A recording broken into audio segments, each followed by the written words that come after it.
أعوذ بالله من الشيطان الرجيم بسم الله الرحمن الرحيم رب اشرح لي صدري ويسر لي أمري واحلل عقدة من لساني يفقه قولي.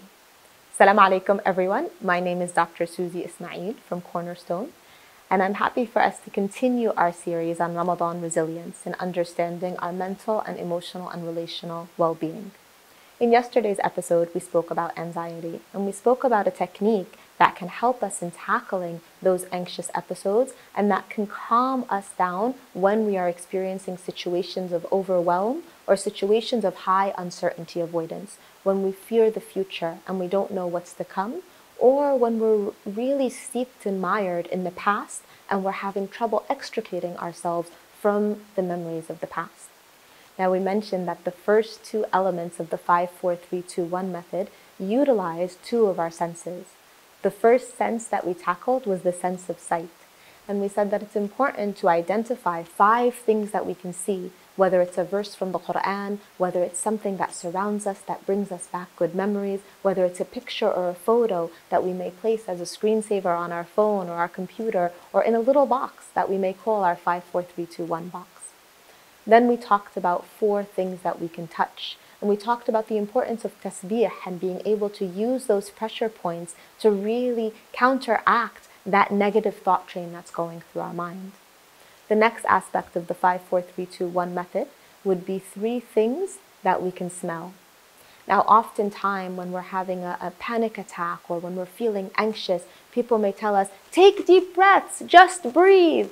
And as wonderful as that advice is, our body is not really ready to act upon that advice until we've slowed down that negative thought train a little bit. So rather than kind of countering someone who may be experiencing anxiety and tell them just breathe, instead you want to guide them through the 5-4-3-2-1 method. 5 things you can see, 4 things you can touch, now 3 things you can smell. And when you frame it in that way, the body is already processing a response through the senses, so it's ready to start inhalations. And when we do 3 things you can smell, we want to inhale through the nose and exhale through the back of the throat in what's known as an H breath. So deep inhalation, and if you put your hand in front of your mouth and go, you'll hear an H sound. So it's an exhalation with an H sound. And you want to do this 3 times. But you also want to incorporate that sense of smell. So we know, for example, the beautiful smell of the misk, for instance, that covers the qiswa of the Kaaba. If anyone has ever been to Umrah or Hajj and has brought that back with them, keep that scent next to you. Keep that oud or the bukhur, something that is able to recenter you so that you're not just breathing, but as you're breathing, you're also identifying the smells that surround you.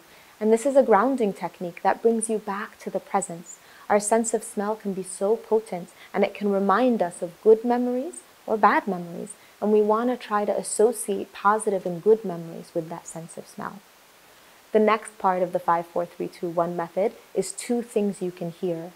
And this is where you really want to sit in quietude and you want to just listen. And maybe you do have a verse from the Quran that's saved on your phone that when you hit play, that verse speaks to you. Maybe there is a sound, the sound of birds, the sound of nature that calls to you. Give yourself that quietude where you just listen. Just like we give our children a 5-minute timeout when they've misbehaved and we tell them, think about what it is that you've done. In that moment of anxiety, you need to quiet your mind, quiet your soul, quiet everything about you, and just listen. And then the last part of the 5-4-3-2-1 method is one of the most important parts, which is our sense of taste. And it's important because the mouth is often a source of comfort as well. When a child cries, when a baby cries, a lot of times we give them a pacifier because we want them to calm down using the mouth. So it's one thing you can taste. And you might want it to be something that shocks the system, like a warhead or a Sour Patch, or it could be a prophetic food, a taste of honey or black seed, but something that brings those senses back to the present. And in that way, that negative thought train that was running at 1,000,000 miles a minute is going to slow down. And you're going to take that anxiety from a 10 to maybe a 3 or a 4. In our next episode, we'll talk about what else we can do and how else we can tackle those anxious episodes, and also better understand what is anxiety and how it doesn't need to define you. So inshallah, I hope you'll join us in our next episode. Jazakum Allahu khair. Wassalamu alaikum.